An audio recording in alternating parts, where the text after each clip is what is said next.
Hello there, 𝗙𝗜𝗚𝗘 is here with another The First Descendant video. Right, first of all, I want to say a humongous thank you to everyone. We just reached the 1,000 follower milestone on YouTube in like 10 videos. So very humbled and grateful. I really appreciate it, guys. Thank you for the support, all the comments, the likes, the feedback. It's very much appreciated. And hopefully it's just the beginning, right? I wanted to make this video for a while. I've had some stuff that happened, some technical difficulties, some things in my life, personal life that happened that delayed it a little bit. But I really wanted to get this video out to you guys because I've seen a few videos out there about optimized settings and whatnot, and ultimately I do not agree with them because from my testing, that's a lot of misinformation out there. All right, so let's start off gently and let's just go and check out the options over here. Let's start with audio. Actually, obviously this stuff is preference. You do you. I use Discord, so I don't use any voice chat. Audio mix, I honestly recommend headphones, midnight mode, or TV. One of those three. Depends on your setup. Because I find that all the other modes have too much dynamic range in between them, and you will have weapons that sound way louder than other weapons. So yeah, my recommendation here is midnight, headphones, or TV, but mostly midnight and headphones. And obviously over here, music volume, all this stuff, that's up to you. But one thing that I would definitely recommend is to put the hit marker volume at 0 or 1. It's an extremely obnoxious noise, and it actually makes weapons sound terrible because the hit marker volume is so high. It actually makes the weapons sound worse than they are, because I actually think the weapon sound in the game is really decent. I mean, it's not Division 2 level, but it, for fictitious weapons, it's pretty decent. So put this at 0 or 1. That's for hit marker sound volume. It's crazy obnoxious. And then another must turn off setting, battle voice. For your sanity, turn battle voice off. Okay? You'll thank me later. So you don't have your character talk every single time they reload or make a cool jump or whatever. I mean, obviously it's also preference, but you would have to pay me money to turn this on. Right, then let's just have a quick word about account here.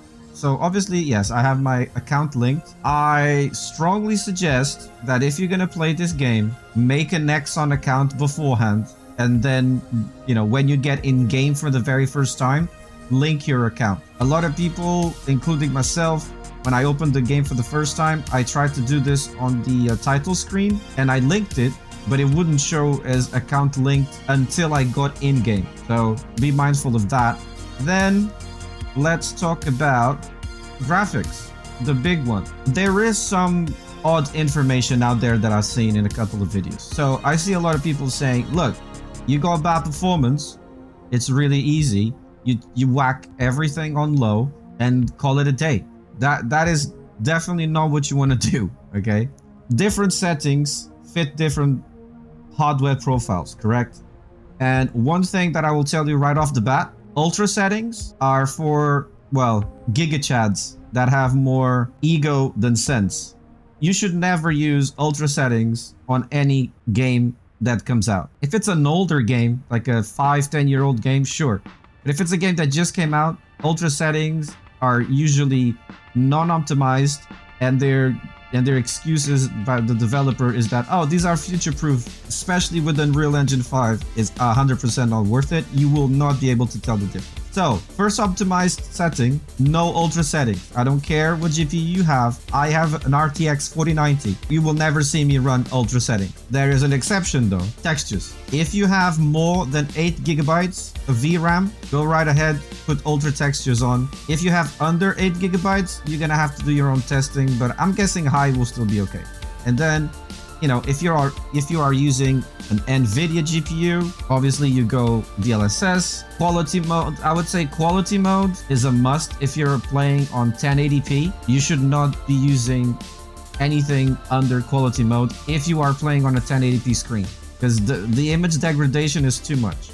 The only reason you would go under quality mode is if you really have like an old system and you desperately need the performance. But speaking of desperately needing performance, if that is the route that you want to take, if you have a really old system, you don't want to lock it to 30 FPS, you really want to have over 30 FPS, we're gonna talk about an alternative for you that doesn't destroy image quality as much as going, let's say, NVIDIA DLSS performance mode at 1080p. We'll talk about that in a second, alright? So, if you're on NVIDIA, pretty self-explanatory, DLSS. If you're at 1080p, you must use quality mode unless you're desperate. 1440p balanced, which should be your floor, but you definitely should aim for quality mode. And then if you're at 4K, you can actually definitely go to performance mode. So let's say, I don't know, you have like a 3080 or a 3070 or something, and you're playing at 4K, but you're not getting that locked 60. Go ahead, you can go down to performance mode at 4K. It's totally fine. Then VSync, that's up to you. Also here, by the way, I forgot to mention they have FSR, XESS, and the Unreal Engine TSR. If you are with AMD, if you have an AMD GPU, I would actually implore you to try Intel XESS and see what the performance is with that, because the quality image of Intel XESS is actually superior to FSR. Use FSR. Use XESS and see what performance you're getting, and if it's really similar, if you're on an AMD GPU, actually just go for XESS. It's the closest thing to DLSS image quality as you're gonna get. Carrying on down here, this is gonna be really easy. So motion blur off. I don't think we have to spend a nanosecond explaining why motion blur should be turned off, right? Post-processing low, effect quality low. Now you're thinking, why am I putting this on low? Listen, trust me, post-processing in this game is super heavy-handed, as it is in most modern games. So just turn it to low. But the main one that you should really listen to me is put effects on low. When you're fighting a lot, you're gonna you have 60 FPS, everything is working beautifully. You start fighting, that 60 FPS will become sometimes 48, 57, 56. Regardless, because there's gonna be way too many alpha effects on screen, and there's no avoiding it. It's too much. Video games nowadays just have way too much of that stuff on screen. Turn it to low, you'll have way better performance. I'm literally dropping 0 frames, and I'm streaming on Twitch at the same time, running the game at 4K, blah blah blah, all this stuff. If I turn effects even to high, I will drop frames. Quick shout out to our Twitch channel, twitch.tv/𝗘𝗓𝗚𝗓, link in the description. I stream 4 times a week to an amazing community, and come release, we will have these incredible Twitch drops for you, so don't miss out. We are also partnered with Nexon as First Descendant creators, so feel free to use my creator code now on screen and in the video's description to support the channel. Thank you. So, effect on low, post-processing low, motion blur off. You will thank me later. And you can actually see what's going on screen when you're fighting, and the special effects, trust me, they still look incredible. Now, I would say that these settings of high with these two turned on to low apply to almost everybody with a decent GPU. Okay, so the floor for me nowadays in 2024 is a 3060 12GB or equivalent. So if you're playing at 1080p with a 3060, I would say that you could start here. And if you find that it's still not hitting your minimum of 60, go ahead and turn everything you see on high, turn into medium, right? And then play around with that. What you should never be doing with this game or any other Unreal Engine 5 games is whack everything to low, because the weakness of Unreal Engine is the multi-threading usage of your CPU. So yes, it's gotten a lot better, but I'm using a 5800X, and I still see that when enemies are spawning in when they're loading in and all that stuff, some CPU threads will go up to 83, 85, and some are chilling at like 12%, right? So there's work to be done when it comes to CPU. So most of the problems you're gonna have performance-wise in this game are actually gonna be related to your CPU and not so much your GPU, unless it's a potato, right?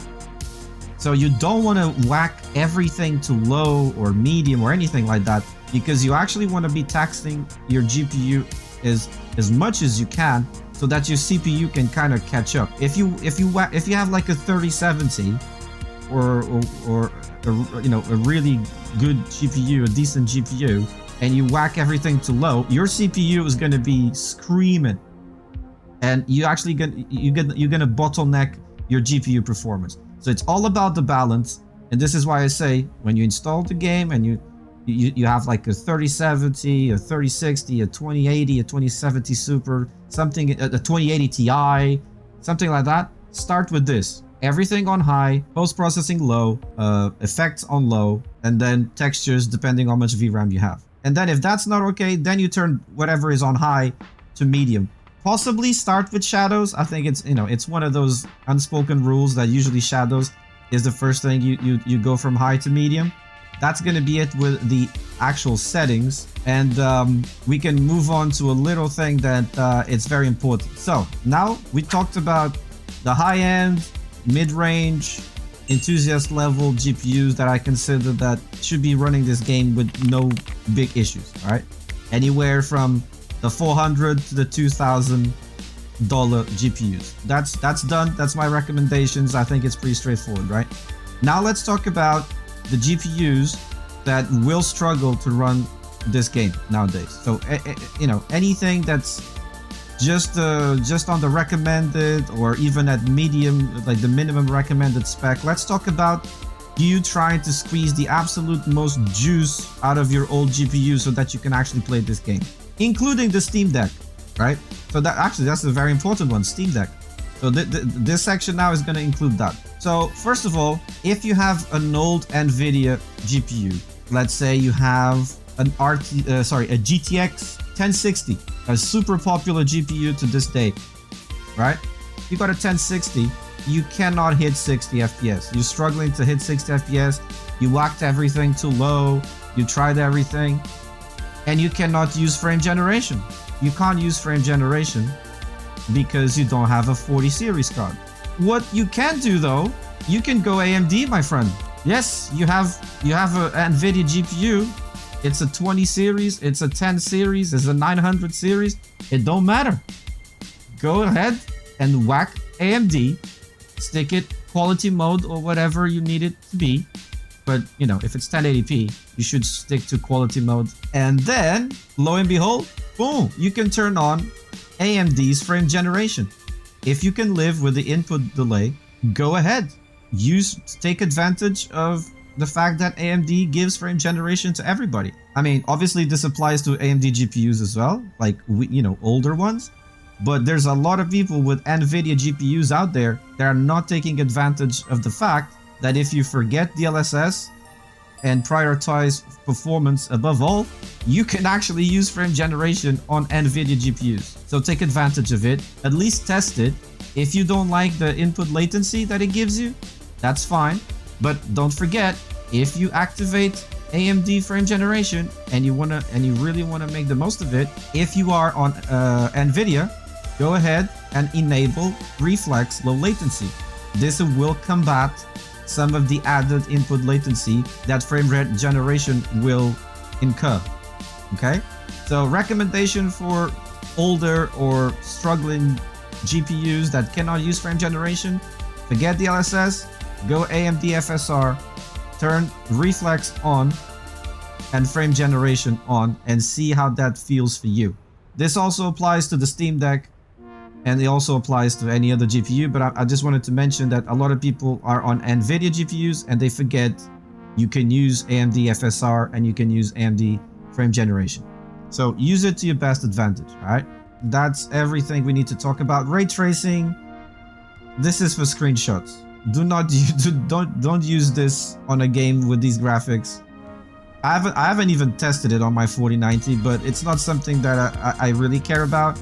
And for a looter shooter, you don't care about ray tracing. The SSAO reflection in this game are pretty spectacular. You don't need it.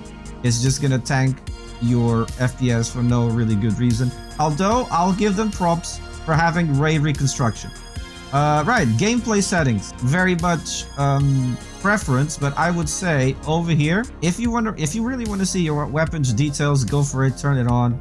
There's some cute ones over here, but I mean, let's say you want to test HP regen build, you could whack this on, the show HP shield increase decrease, because it will actually show you in green when you take damage how much regen you're getting and things like that. But for general gameplay, I would just say I like to have HP and shield values on. I like to know my maximum, and instead of just having the bar there.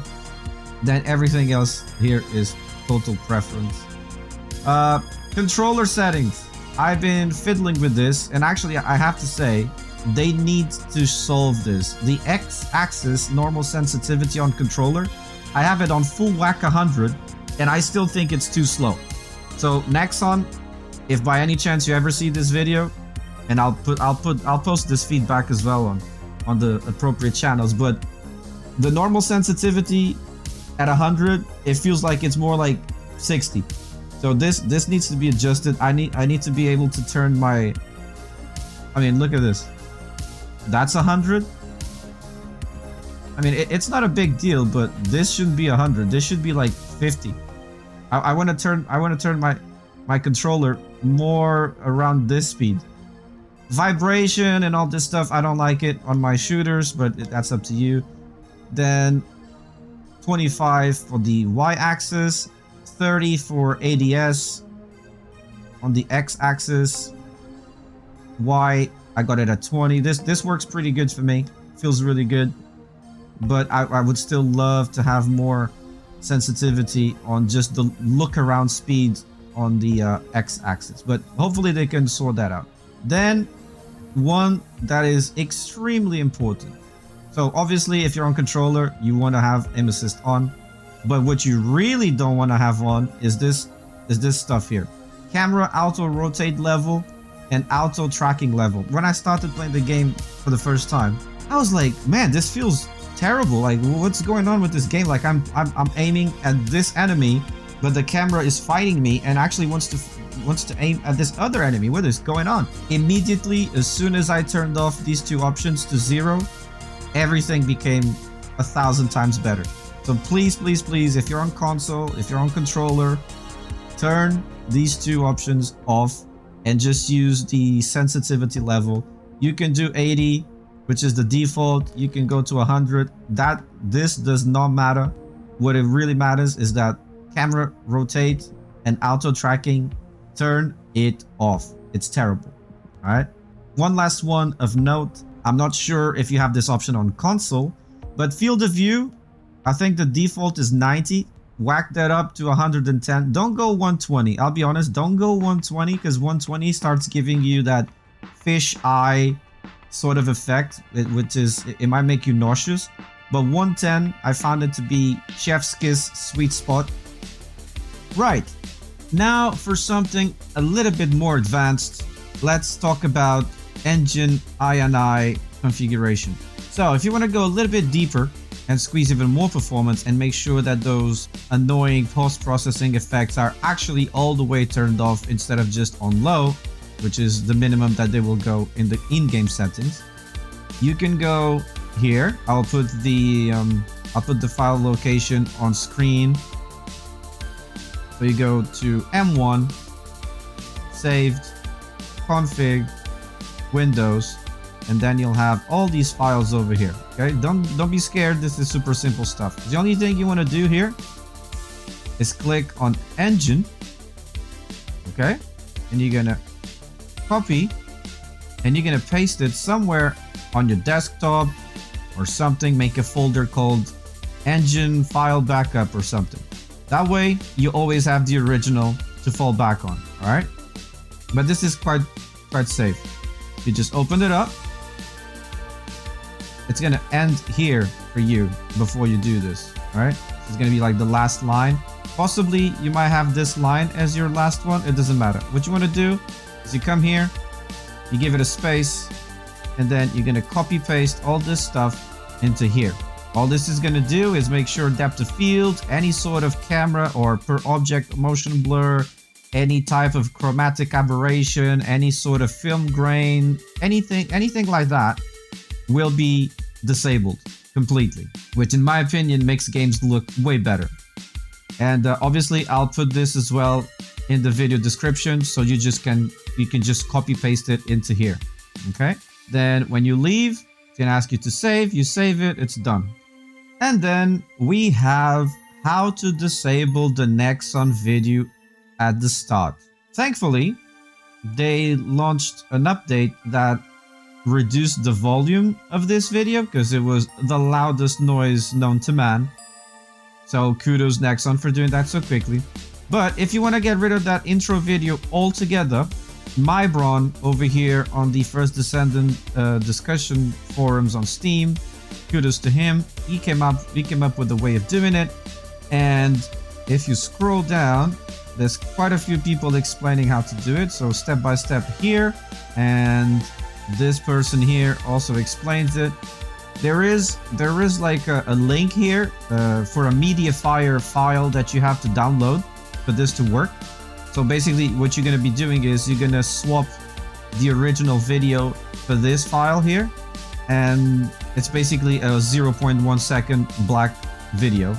So it plays for a 0.1 seconds, effectively skipping the intro. But because you cannot post links in here, you're really gonna need to read this, because you see, like it says here, mediafire.com. You're gonna have to substitute this and actually put the .com here, and then it'll take you there. All right, kudos to this person here for figuring out a way of doing this. And I'll leave the link to this discussion so that you can go there and follow the instructions and do it yourself. Okay, thank you very much for making it this far. Remember to leave a like on the video and subscribe to the channel for more looter shooter content. And hey, maybe check out another First Descendant video right here on the channel. 𝗙𝗜𝗚𝗘𝗢 signing off, and until next time, hasta luego.